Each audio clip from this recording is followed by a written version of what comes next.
নমস্কার বন্ধুরা, আমি সুস্মিতা সাহা। সুস্মিতা কুকিংয়ে আপনাদের সবাইকে স্বাগত। আজকে আমার রেসিপি কুলের অম্বল। এটা আমি কিভাবে বানাই দেখে নিন, আর আমার রেসিপিটা স্কিপ না করে প্রথম থেকে শেষ পর্যন্ত দেখার অনুরোধ রইল।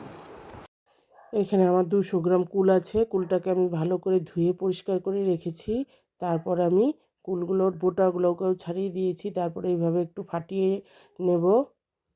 কুলটা ফাটিয়ে নিলে কুলের অম্বলটা খেতে ভালো লাগে, সেই জন্য ফাটিয়ে নিচ্ছি। আমি এইভাবে করে সব একটু মুখগুলোকে ছাড়িয়ে নেব ফাটিয়ে, তাহলে ভিতরে নুন মিষ্টি ঢুকে যাবে ভালো মতো।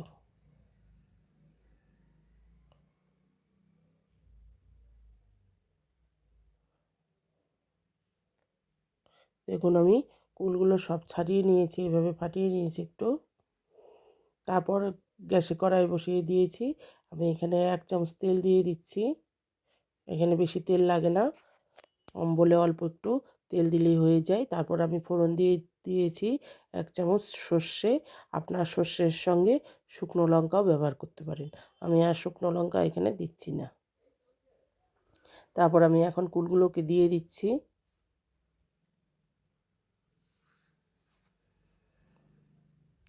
কুলগুলো দিয়ে আমি ভালো করে একটু নাড়াচাড়া করে নেব। নাড়াচাড়া করে নিয়েছি। তারপর দিয়ে দিচ্ছি 1/2 চামচ এখানে লবণ। এখানে বেশি লবণ লাগে না, অল্প লবণ দিলেই হয়ে যায়। শুধু টেস্টের জন্য একটু লবণ ব্যবহার করতে হয়, তাই লবণ দিয়েছি। আর দিচ্ছি হলুদের গুঁড়ো কালারের জন্য। এখানে 1/2 চামচ হলুদের গুঁড়ো আছে।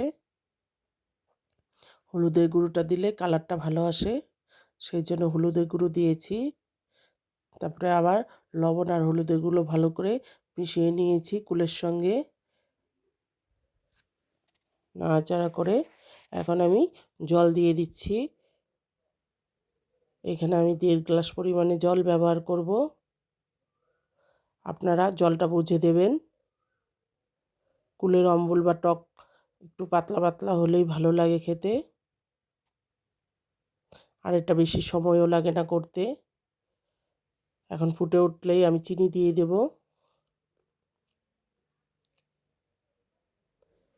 এখানে আমার 100 গ্রাম চিনি আছে, 1 কাপ পরিমাণে। আপনারা চিনির বদলে গুঁড়ো ব্যবহার করতে পারেন, আর মিষ্টিটা আপনারা কম বেশি পরিমাণে করে নিতে পারেন। যে যেরকম খান সেভাবে দিয়ে নেবেন। তারপর আমি মিশিয়ে নিচ্ছি। মিশিয়ে আমি গ্যাসটা কমিয়ে 5 মিনিট একটু ফুটতে দেব।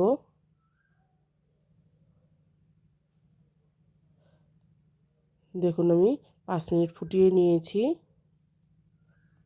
আমার মিষ্টিটা চিনিটা মিশে গিয়েছে কুলের সঙ্গে একদম। তারপর আবার আমি 1 মিনিটের মতো গ্যাসের ফ্লেমটা বাড়িয়ে দিয়ে একটু ফুটিয়ে নেব। এইভাবে তৈরি হয়ে গেল কুলের অম্বল বা কুলের টক।